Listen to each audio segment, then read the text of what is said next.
Nancy's been involved in human services and in advocacy for a lot longer than I have. I knew of Nancy, I knew her reputation even before I started to work for the Jewish community, which was 32 years ago. So Nancy's been famous for a long time.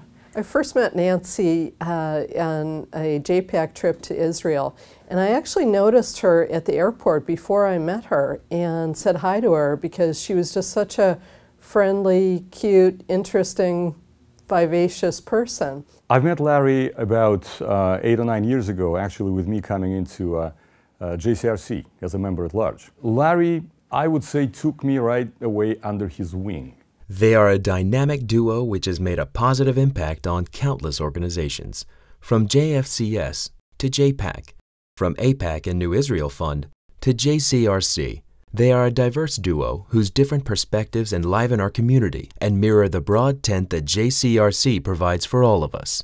Who could we be talking about other than Nancy and Larry Goldberg? A lifelong Republican, Larry was on the staff of 4 presidential campaigns and was a political appointee of 5 administrations. But despite, or maybe because of his roles in government, he has always valued JCRC's nonpartisan grassroots role in mobilizing our community on issues of vital concern, serving as founding chairman of the Rhode Island JCRC and a major voice of our JCRC. I was the founding co-chairman of the JCRC in my home state, Rhode Island, a member of the JCRCs in Boston and in Washington, D.C. But my longest association is here, and this is the cream of the crop. Among the things I've done in my varied past is I've served in the government 5 different times, and I've been in 4 presidential campaigns. And in a way, all of that experience is with me and helps enrich the way in which I look at the world and the way I look at Israel and my support for Israel. The story of the Jewish state, the struggle for it, is always something that I have been interested in and followed,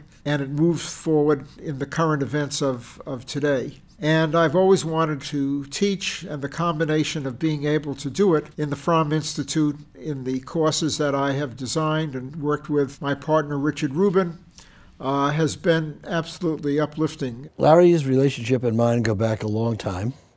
We began thinking about teaching a class together when he called me one day and said, I've been talking to the folks at the FROMM Institute at USF. I suggested to them that it might be a nice idea if they had a class that was able to bring together people of different political persuasions to have civil dialogue about some of the most salient issues. The class was going to be about Larry looking at issues from his Republican point of view, and I looking at those issues from the opposing point of view, the Democratic side.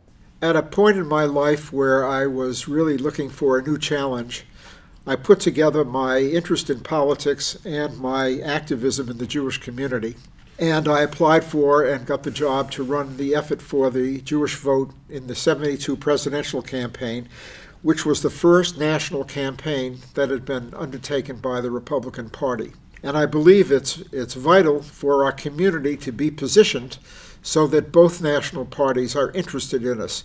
Trying to describe Larry's leadership style and his tenure, 3 things come to mind: commitment to Jewish causes, Jewish values, human values, and Israel, and the Israel advocacy. He is keenly aware that by uncivil discourse, just for the sake of standing up, whatever cost for your principle, for your idea, we wouldn't accomplish much by dividing the community. A lifelong Democrat, Nancy has been a leader in the battle against human trafficking, autism, and domestic violence, served as state chair of JPAC, participated in Israel missions with state legislators along with Larry, and is currently president of JFCS. The previous recipient of JPAC's Earl Rabb Award for Leadership and Advocacy in California, she has worked side by side the JCRC on countless issues, including advocating for public-private partnerships to support essential social services. She was involved in working with children. She was involved in helping to resettle immigrants. She really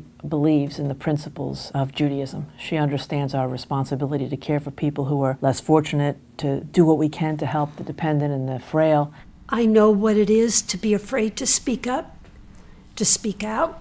I looked around the world and I saw it's just the injustice. I mean, if I'm lucky enough now to be able to have a voice to speak out for people, I'm going to do that. We went to a prison together in Southern California. She just makes connections in a way that's very passionate, very humanistic. One of the most important days that I can point to during the year is when JCRC and the different organizations, and especially for me with JFCS, go up to lobby for a day in Sacramento. And during that day, we go in to educate, to present our case to the different legislators. It's made a real difference for our community. A lot of times she's very effective on the issues because so many people across the board feel like they can confide in her in a way that they might not with other people. A motherly way of doing things, but also with a spirit of fun and a spirit of devilish good humor. Everything I do is 100% an expression of my Judaism, but I sure came away with the feeling of repairing the world to Kunalam as the absolute bedrock of what I believe in. It's vital and essential to have a strong JCRC. If you consider the alternative, it's unthinkable. We need a voice where we have all these organizations and their volunteers and their different positions come together and come with a common thread of support. Otherwise, it would be a mixed and diluted message. And this way, it's a strong, democratically formed and shaped opinion of support. One of the things that JCRC is doing this year, they're starting a whole role of civil discourse. Larry and I have had a relationship of civil discussion where sometimes we agree and sometimes we don't agree, but for the most part, it's really civil. And because I respect Larry's opinion so much, I've learned a lot. So it's great. You're wonderful. Most of the time. The Tom Lantos Memorial Humanitarian Award fits Nancy and Larry like a glove. Congressman Lantos was a passionate advocate for a strong America and a secure Israel living in peace with its neighbors, a cornerstone of Larry's lifelong activism. He also founded the Human Rights Caucus as an expression of his deep concern for the most vulnerable, a cornerstone of Nancy's lifelong activism. Tom would love this. They just are the perfect couple to be honored in this way because of the deeply held principles they share and because they put their principles into practice. They actually practice what they preach. They don't just talk about all these important principles. They actually do it in their daily lives. People think that they're a bit of an odd couple politically, but actually they're not at all because they have the shared principles, which are a combination of the Constitution and the Torah. They both believe in the preciousness of every human life.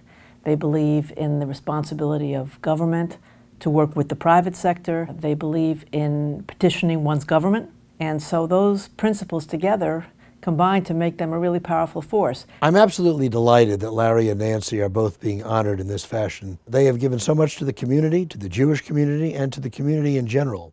To Nancy and Larry, I just want to say thank you for being great friends, for being great advocates. Nancy, for all your love that you give to everyone, whether or not they're on the street or in the state capitol or the Capitol in Washington, D.C., and to Larry for all the strength and support that you give to Nancy and all the great community work that you do, whether it be teaching or being on the right side of so many issues.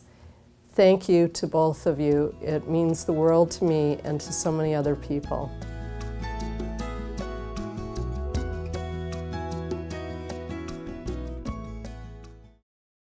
When Nancy grew up in Marin and the city, she really was not exposed to the outside world in terms of politics. And when we got married, the first position I had was running the Jewish vote for the Reagan presidential campaign. And she met Republicans for the first time. And I remember when we moved to Washington, we went to our first party, and there was Secretary of the Interior James Watt, who she had heard of as a monster. And then there he was talking to her. And a lot of interesting things followed from that. Well, Larry says that you just said something about there was a whole outside world that I didn't know. Let's correct this right here and now. There was a whole outside world that Larry didn't know, and that was the world of San Francisco, which is the best of all worlds.